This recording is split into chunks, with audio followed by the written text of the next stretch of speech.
ദക്ഷിണേന്ത്യയിലെ ഏറ്റവും വലിയ സെയിന്റ് ജോസഫ് തീർത്ഥാടന കേന്ദ്രമായ പാവറട്ടി സെയിന്റ് ജോസഫ് തീർത്ഥകേന്ദ്രത്തിൽ ചരിത്രപ്രസിദ്ധമായ വിശുദ്ധ യൗസേപ്പിതാവിന്റെ തിരുനാൾ ആഘോഷത്തിന് കൊടിയേറി.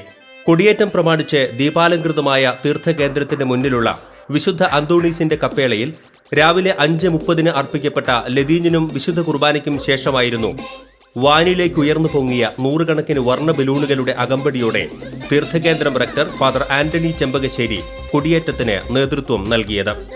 അസിസ്റ്റന്റ് വികാരിമാരായ father Livin Kuruthukulangara, father Godwin Kizhakkoodan എന്നിവരായിരുന്നു സഹകാർമ്മികർ.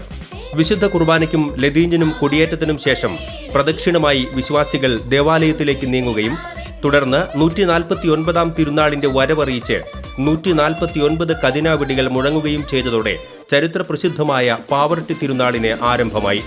മെയ് 9, 10, 11 തീയതികളിലാണ് പാവറട്ടി തിരുനാൾ. 8-ാമിടം മെയ് 18.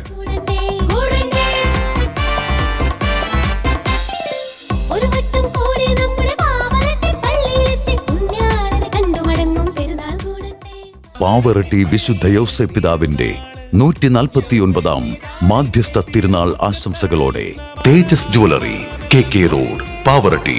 ഒരു വട്ടം കൂടി നമ്മുടെ പാവറട്ടി പള്ളിയിലെത്തി പുണ്യാളനെ കണ്ടുമടങ്ങും പെരുന്നാൾ കൂടണ്ടേ.